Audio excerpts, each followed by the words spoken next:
Welcome to Real Talk Real Estate, the show where we cover how to build wealth in real estate with no fluff, no BS, and no sales pitches. I'm David Greene, and I've been doing this for over 10 years. I've seen the ups, the downs, and everything in between. This is the show where we pull back the curtain and show it to you too. So if you want to build wealth through real estate or you just love learning about it, you found your home. What's going on, everyone? You know what day it is. It's Monday, and what does that mean for all you mortgage nerds out there? We are here with Mortgage Monday. Welcome to Real Talk Real Estate. I'm David Greene.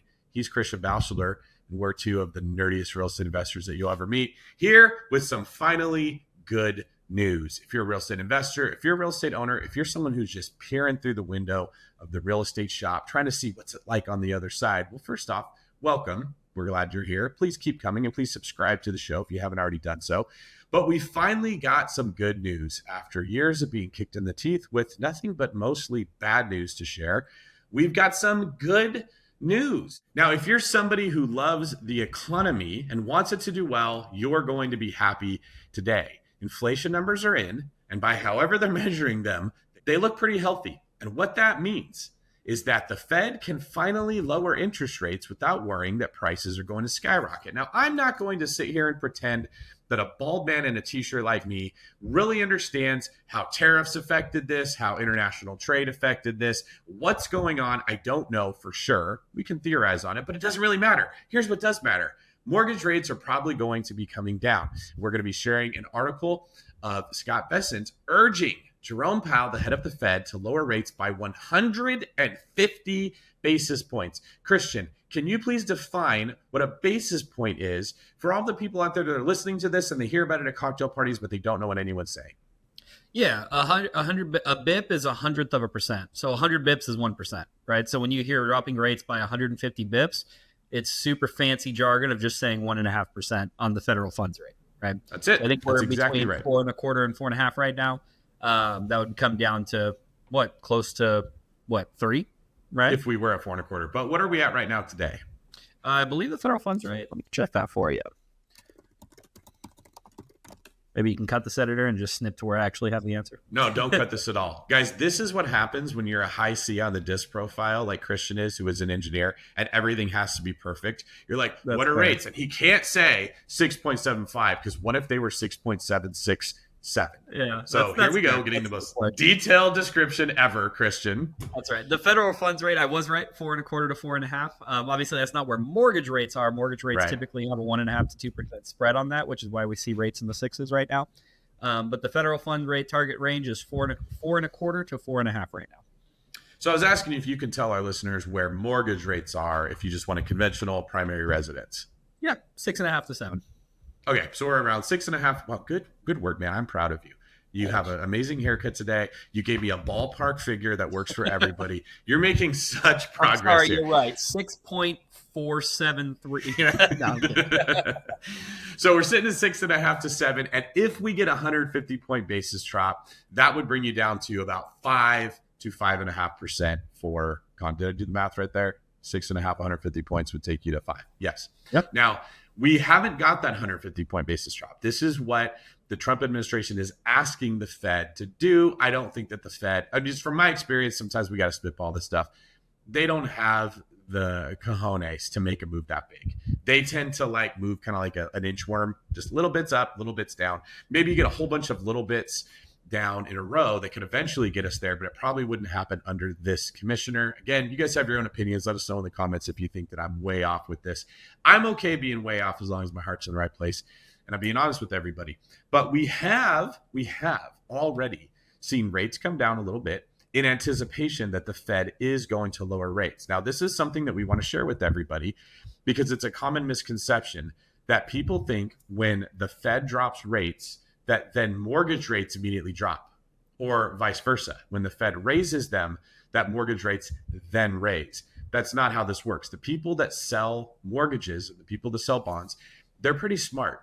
They anticipate what they think is going to happen, and they adjust their pricing beforehand where they think it's going to go. Now, Christian, if you don't mind, could you just share how that process typically works, and then what has recently happened that's lowered rates and by how much? Yeah, that's exactly right. It's exactly like David said. They're not reading and responding to the action right? So rates move on news, not on the event. What do I mean by that? Speaking from a, chronic blackjack player, right? Think about it in a gambling term, right? So you can respond once, like, let's say you're sports betting, and, you can tell your friend, hey, the game just happened. The Lakers played the Kings, and I bet you the Lakers won. But the game's already over, so you're betting on the event actually having taken place. That is much different than betting on the future outcome. Hey, I bet you tonight in the game, the Lakers are going to win, right? So in mortgage lending, the banks are the gamblers at this point. They consolidate all of the news. The Fed's talks about how the future is going to go, what the president's doing, what tariffs are doing, what inflation is doing, what job employment data is showing. They can conglomerate everything together, right? And they predict where rates are likely to go. And that's what sets the rates. So a lot of people think the day, and we discussed this in previous episodes, but a lot of people think the day that the Fed cuts the rates, mortgage rates also drop. And typically that's not the case. They usually don't move because that gamble was already placed. The Lakers won, but doesn't change the bet that was made prior. Yes. Fair enough? Right? Yep, that's a great point. And as a side note, when you're hearing about the way that bookies are making the spread on games, it is another common misconception that people think the bookies are telling you, we think this is going to be the score. They're not. They're saying what they think everybody else thinks is going to be the score. Yeah, and they adjust spreads up and down. It's basically, hey, this is what we think the public is going to believe, not what they actually think. And that can be confusing because oftentimes our brain just hears this stuff and assumes, oh, rates are going to be going up, so I better go right now. Well, maybe they've already cooked that into your mortgage. All right, so with the new drop, looks like we're down, what was it? You said about 15 basis points from where we were yesterday? Yeah, I mean, if we compare it, today we had a good move. And to explain to people what happened today, the markets converged. So this is, in our bookie example, this is, Caesars and MGM and all the books basically converged and agreed the Lakers are going to win tonight. They're massive favorites, and they're okay basically setting the books at a massive favorable bet for the Lakers to win, right? That's what the economy did today.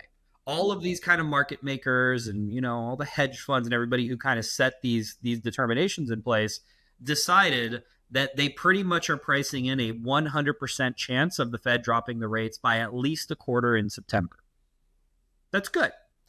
What that means is just today, we have about a 15 BIP drop in conventional loan pricing. So let me give you an example. And while David was talking here, I actually pulled up a comparison. I priced out where a similar loan, and I'm just pricing a 5% down, $500,000 purchase for somebody with 740 up FICO. Okay, so you're kind of your traditional first-time home buyer. Okay, in what's my previous date? In June, so first week of June, if you were to get this mortgage, your average interest rate on a 30-year fix would be 6.85. That's what the average market offer was. Today, your par pricing would be just under 6.5. It'd be about 6.45. So we came from 6.85, 2 months ago, to 6.45 now. That's 0.4. That's almost a half an interest rate on percentage-wise without really anything happening. Like, the Fed hasn't dropped the rate. There's not really surges of unemployment. Like, nothing has really happened. The market has just converged on what the belief is, that the Lakers will win tonight, right? That the Fed will drop the rates in September. And now that everybody has kind of confirmed that that is what the target is, these people aren't wrong very much, right? As long as I've been in the industry, I've probably seen an improper bookie, so to speak, on the Fed's actions, maybe less than 5 times. They're pretty damn good at this stuff, yeah. Right? So what's your gut tell you? Farm on the Fed dropping the rates in September, right? Do you think that means mortgage rates are going to continue going down as long as nothing changes to indicate that the Fed's not going to drop rates, or you think that they've already dropped as much as they will? I do, tentatively. Yeah. And just like you said, David, they're a worm, right, crawling along slowly. I don't think rates are going to drop by 2% a year. I'm not one of those people, right? But I do think once they start, typically they go, 0.25%, maybe 2 times aggressively, 3 times a year. and that should start to trickle down, right? But it's good that we're getting the first step because the market needs some relief in rates. It does. It's tough to buy. It's tough to buy right now. And for those of you who understand what the federal funds rate actually means, it saves not Americans, but America a massive amount of interest on the debt that we owe, right? If you drop that federal funds rate, that's the rate that we borrow money at, that we guarantee our bond payments, right?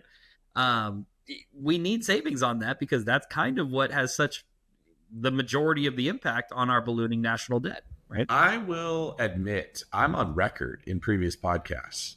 Not that anyone's ever going to go look it up, but maybe with AI, somebody could go look it up. I've wondered if like people are going to use AI to go look at the transcripts of every old podcast and see who made predictions. I wouldn't be surprised at some right point. or wrong, right? But I remember saying many times, I don't think that the Fed can raise interest rates that much because of what you just said. We're shooting ourselves in the foot really bad because quantitative easing, which we will often describe it as printing a lot of money. It's not really printing money. That's just the easiest way to describe it. It's increasing the treasury holdings, but that's confusing. So people don't follow it. The problem is it's basically like in order to push money out into the world for all of us to spend, the Fed has to create debt on their books. That's the way that I would look at it. Now, that debt has to be paid back with an interest rate. So when we increase the federal funds rate, we have to pay back the debt we've already borrowed at a higher rate, which increases our debt, slows down the speed at which we can pay it back, and takes money that's coming into our government that has to go back out to paying our debt rather than giving it back to the American people or starting new social programs or lowering taxes or something that would make the economy healthier. And I remember saying, I don't think that they can because just common sense would say this would make our own debt repayments insanely expensive. And yet I was wrong because they did. And they just said, we're doing it anyways.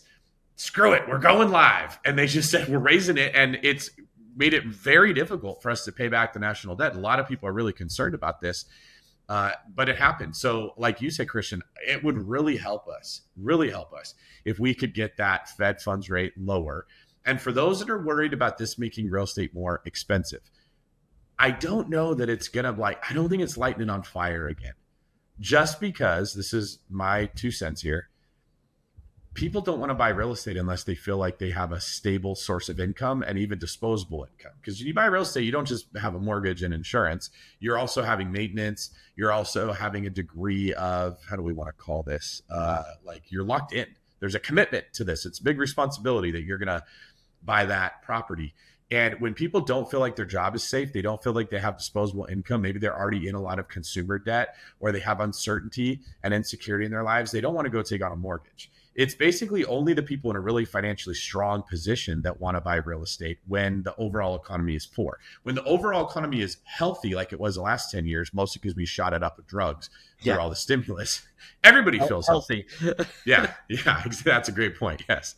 Energetic. It's like a little kid that just ate a bunch of sugar. There's going to be a price to pay for it later. They're climbing the jungle gym real good. Yes. But they're going to be cranky later, which is kind of what we're going through now. This is the cranky pants era of the sugar rush that we had for the last decade. Everybody felt like buying real estate, and that's what led to prices being high. It was not only interest rates. It was the tax benefits. It was everybody had extra money. It was the crazy inflation that we saw. It was the assets appreciating in value. It was this FOMO. If you didn't get it now, somebody else was going to get it. They were going to make all the money. I don't know that we're going to go back to that, just because the overall economy is not as healthy as it was then. So my prediction, and I'm usually right about this, is if we get mortgage rates lower, it will help those who do buy real estate, but it will not lead to everyone jumping in the pool to buy real estate because insurance is still twice as expensive or 3 times as expensive in a lot of markets. Yeah. Like Christian, do you want to share briefly about Full Guard insurance that we tried to start and why we couldn't even get it off the ground? For those who maybe on a couple of our newsletters the past couple of years, follow us, listen to the podcast episodes. I in the past owned an insurance agency. We were starting one kind of intertwined with what TheOneBrokerage was, with me and David at the helm. We had it all set up. I'm licensed still in all 50 states to sell insurance. We spent a lot of money, a lot of time, a lot of resources. This is kind of a tough one for me to swallow. Yeah, it hurts. It hurts a little bit because we were super excited to bring it out, and a lot of you guys may even still be waiting for it. I would still like to say it's still on the horizon, but we started kind of at the tail end of COVID, and insurance kind of took a dump, right? Most carriers pulled out of major metro markets. Most carriers pulled completely out of Florida and California, residents of those states. I'm sure you guys are aware of how state-run insurance, California Fair Plan and Citizens for Florida used to very rarely hear about it. It was like the absolute last resort insurance, like if you had a house like really in a rough spot, right? And now it's like the norm. It was like you don't have a prom date and you're desperate, and this is like the chess player with the big snot bubble in their nose, just sitting there smiling like, oh, I'm getting a date, because like that's what the fair plan was. And now that's what it used to be, and now that's the whole school. That's it. Right? That's exactly right. Now you're at the the prep school where there's nobody else. It's all that. It's all the chess player. But yeah, that's in a lot of markets, and especially once I saw what the product offerings were going to be, David and I kind of made an executive decision that doing this and offering this to our customers is not going to be beneficial to them. There's still insurers out there that have a lot of good products. A lot of companies were not taking on new brokers. It was a pain in the butt. So we ultimately decided to table it for at least a couple years. We kind of had to. There just wasn't anything to offer people, right? It was tough. We started it, and we were starting to kind of quote people, especially like multifamilies, house hackers. No insurance companies wanted to pick them up. So we didn't feel right offering a product and going online talking about it, which sucks, because I would still in time like to offer that, but that was a big hit for sure. But it's just the state of the market, right? If things like that are happening, like David said, there's other impacts, other things that impact the market. And I want to add one thing, because I think this directly challenges a lot of people's opinions about real estate.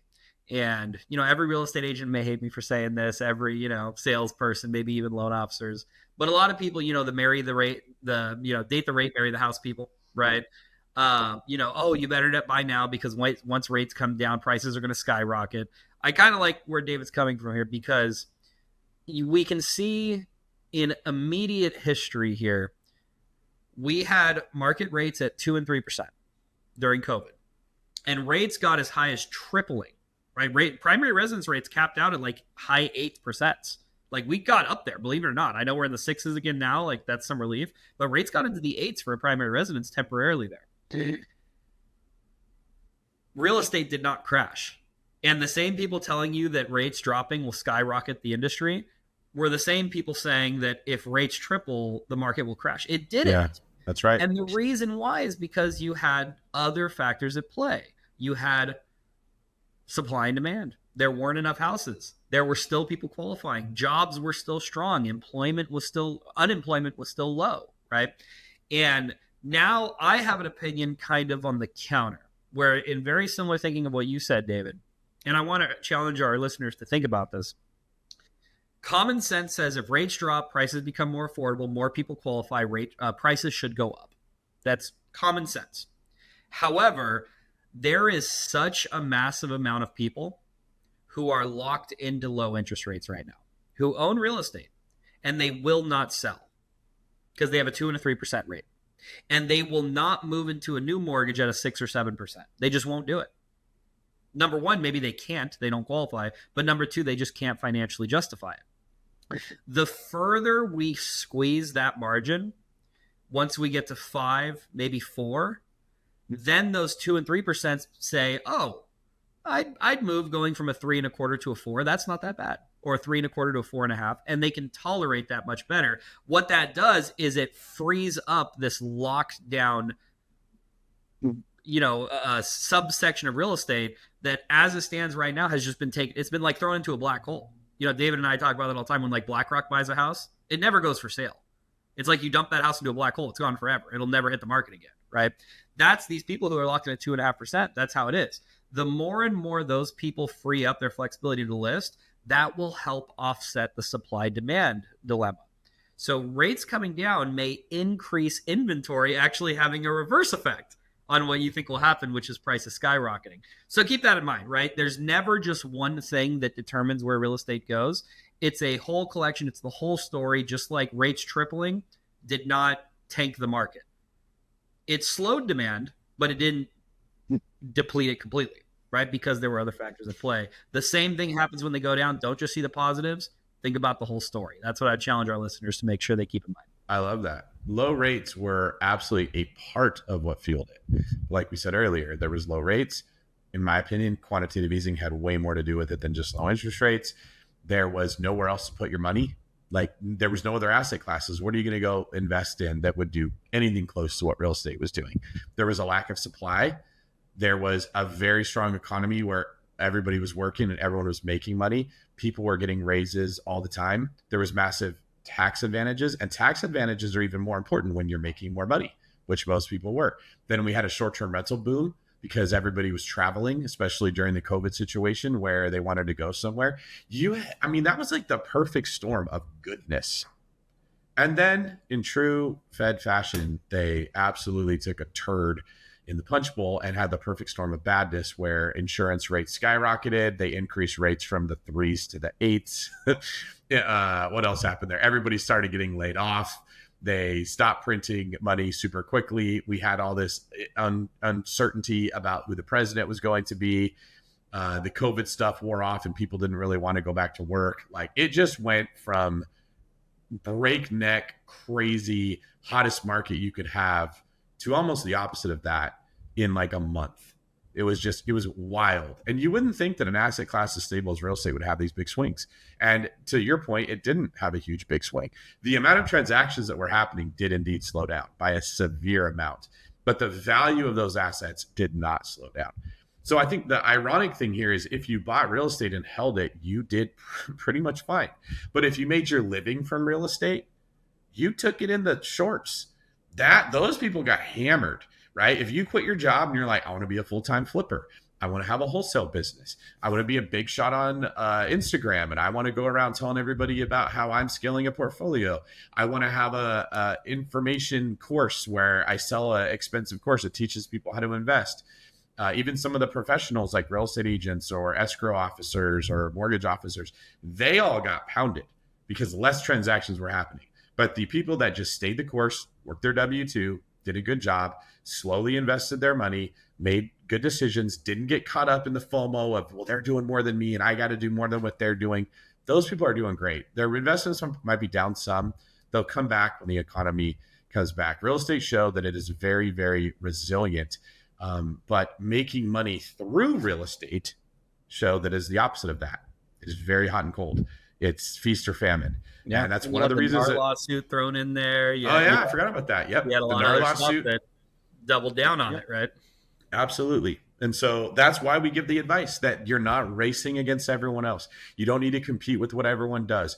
Who cares every time somebody posts a picture of them signing at the escrow office that they got another 27 units and I'm better than you are because I did this thing. You don't see them posting, I just went into foreclosure on 27 units. I just lost a whole bunch of syndicators' money. We're all going down the tubes. Nobody puts that up there. They only put the big wins. And if you could just avoid that temptation to chase that fast lifestyle and be grateful and content with what you've got and continue making. I'm starting to sound more like Dave Ramsey the more I talk, aren't I? I need to be careful here. You live like no one else now. You can live like no one else later. But there's some wisdom. The older I get, the more I realize Dave's not as crazy kooky as I thought he was when I was first listening to. We don't have to agree with him on everything to see that there's some sound principles in what he's saying. Christian, you're also privy to where deals are happening right now. This is one of sort of the benefits that we get of having a nationwide mortgage company and selling houses with realtors throughout the country as well. Is there any patterns or trends that you're noticing right now of where a lot of action is happening that if somebody's listening to this and they're like, hey, we got a bonus segregation or bonus depreciation back and I want to jump in here and I want to make a move, where you'd recommend that they look into? Yeah, absolutely. I mean, obviously, in our previous episode, if you guys are curious about bonus depreciation and cost seg, that was the episode just prior to this. Obviously, that caters, it skews much more towards short-term rentals, which are very defined markets. The Smokies, right? Beach towns, lake towns. We're seeing an influx. Oklahoma, Kentucky, Tennessee, that core area. Around lakes, around mountains, around parks, around forests, right? There's always going to be a big calling. I mean, people in the big cities, I was even guilty of this. I used to think there's nothing in Tennessee. I grew up in California. I grew up in LA, right? Like, what's in Tennessee? There's nothing out there.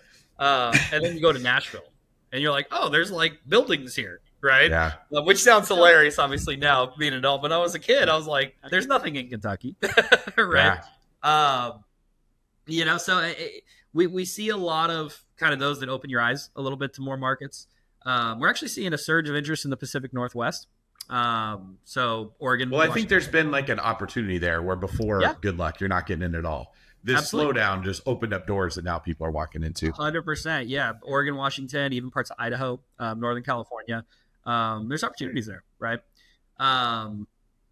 Yeah, I think really the core, that kind of that whole southeast section all the way from Kentucky all the way down to Florida, kind of that whole quarter of the country, so to speak, right?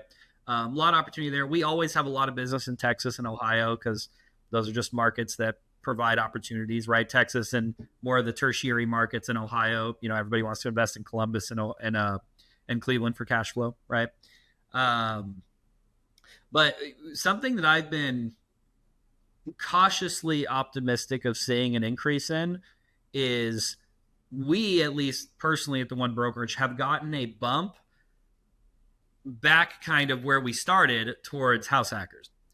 People buying multifamilies, people finding properties with ADUs, people finding properties with converted basements or enclosed sunrooms or converted patios.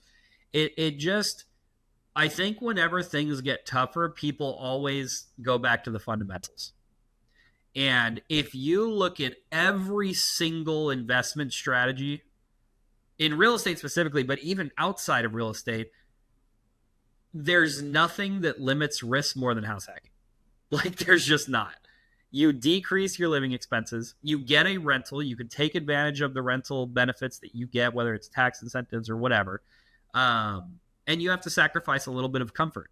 And speaking of Dave Ramsey, right, who is like the authority on sacrifice comfort for financial gain, right? Like, you don't need that Lamborghini. Drive your 98 Corolla, right? That's what you're doing. House hacking's your trusty, tried and true 98 Corolla. It's going to get you from point A to point B, and you're not going to spend $10,000 on an oil change, right? That's house hacking. And I love every time where I see a little bit of a surge to that, not because people are struggling, but it's just such a guaranteed way to give yourself just the slightest edge. The little advantage, you qualify for better financing, you get a lower rate, it's a lower down payment, right? All you're sacrificing is comfort. And if you can get over that, especially if you're early, I mean, I'm thinking about this guy we're doing a loan for right now. He's 26. He's just post-military. He's using a VA loan, but buying a triplex with a VA loan in California. And he's putting 0 down, and he's got a rate with a 5% as the first number. Like, you can't do that with anything else, right? And his monthly payment after he collects rental income from the other two properties to live in California is going to be like $1,400 a month. Show me where else you can live in California owning your property for $1,400 a month. That's crazy, right? It's crazy. And that's just, it allows you to get such a step ahead of every other investment strategy that I kind of have a sore spot for it. Obviously, we're kind of, at the One Brokerage, we're kind of known for that and like maybe DSCR loans and whatnot. And David wrote the book, right? Figuratively on house hacking, right? He's kind of the authority on that. Consider it, guys, right? It's always something that when things get a little rocky, when you go back to the fundamentals, that's one that you're very, very rarely is going to go wrong and you're going to regret it.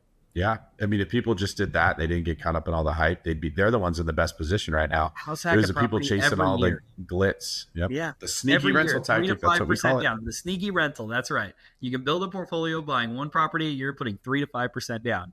Get your money out of your 401k. Do that instead. I promise you, 30 years down the line, when you're staring at your 30 unit portfolio, you won't regret it. I swear to you.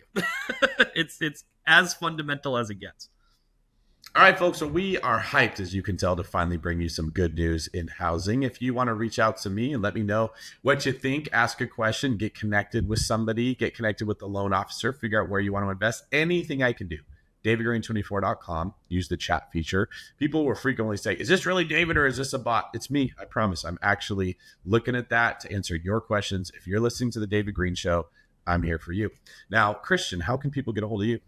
Absolutely. Best way is on Instagram. @TheOneBroker is my handle. We'll put it in the description of the video. Reach out to me, DM. That is also me responding, right? But yeah, book a time, reach out. Let me know what your questions are. If anything in this video or any previous videos interests you and you still have some leftover questions, get in the YouTube comments, leave us a note. We do look at them. We try to answer them as best we can.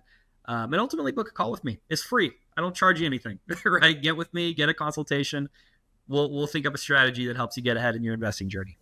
Do us a favor, folks, as you're going through your day, when you hear somebody mention, I want to buy a house, I want to sell a house, I'm thinking about refinancing, what's this real estate thing? And your ears perk up, tell them about the show, and then tell them that they should reach out and talk to Christian or I about their future plans so we can put a roadmap together for them and help them limit their mistakes and increase their upside, because we're not just mortgage people, we are financial helpers. We want to create a pathway for you to get to be where you want to be in life, and that's why we do this. Also, thank you guys for listening to the show. We certainly appreciate it. I know sometimes the episodes come out inconsistently. That's not Christian's fault. That's 100% my fault. When I travel, it becomes very difficult to be able to get recordings done, and sometimes we run out of the ones that have been stacked up.